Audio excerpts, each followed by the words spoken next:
Yan mga idol, pag-usapan po natin ang The Monster ng Japan na si Naoya Inoue. Kung meron ba siyang pag-asang tapatan o higitan ang record ng ating pambansang kamao na maging isang 8 Division World Champion. Pero bago yan ay huwag kalimutang pindutin ang follow button. Maraming salamat mga idol. So katatapos nga lang po ng bakbakang full tune at The Monster Inoue itong July 22.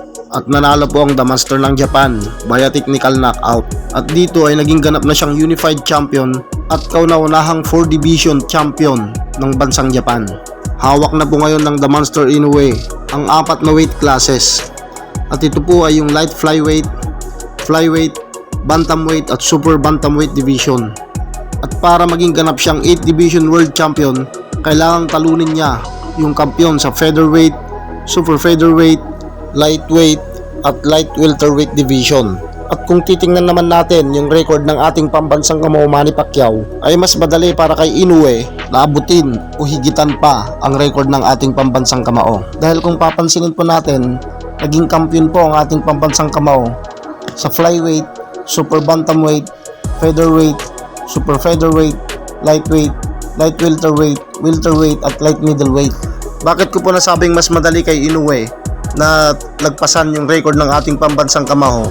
Dahil ang ating pambansang kamao ay meron pong nalagpasang 2 division. At ito ay yung light flyweight at saka yung bantamweight division. Kung papansinin nyo po yung record nilang dalawa, meron po talagang nalagpasan si Manny Pacquiao na 2 division. Kaya kung titingnan po natin, ay kailangan pang makarating sa light middleweight division ang ating pambansang kamao para maging isang 8 division world champion. Samantalang si Inoue ay kailangan lang niyang talunin yung kampiyon sa light welterweight division para maging ganap siyang 8 division world champion. Sa madaling salita mga idol, kung wala sanang nilagpasan ang ating pambansang kamao na 2 division, ay isa na sana siyang ganap na 10 division world champion. At maging yung ibang sports analyst at saka yung trainer na si Robert Garcia ay alam din niya yung bagay na ito, na kung hindi sana nilagpasan ni Manny Pacquiao yung 2 division na yon, ay naging 10 division world champion sana siya. At ang dahilan daw kung bakit ito nilagpasan ni Manny Pacquiao ay nahihirapan siyang kunin yung kanyang timbang. Kaya nga po siya natalo kay Rustico Ocampo noon dahil sa pilit niyang inaabot yung kanyang timbang.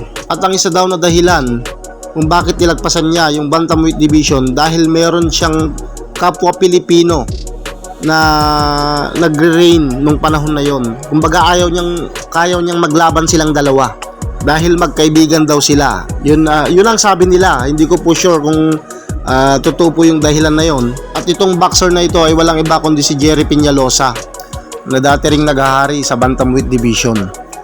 So kung gagayahin niya yung ginawa ng ating pambansang kamao na talunin yung bawat champion sa magkakaibang division, ay posible niyang maabot o malagpasan yung record ng ating pambansang kamao na maging 8 division world champion.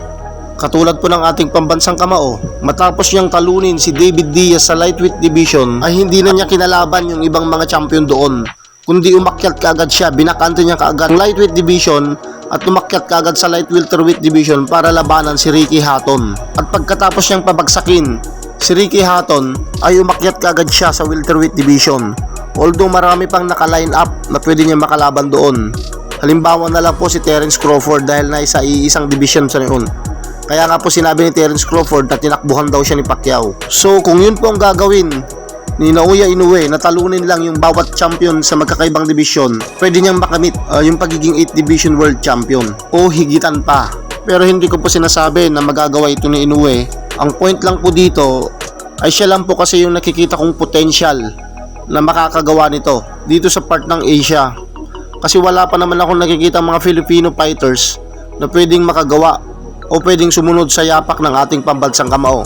Kung titingnan naman natin kasi si Donaire, hindi naman na siya parang alanganin na.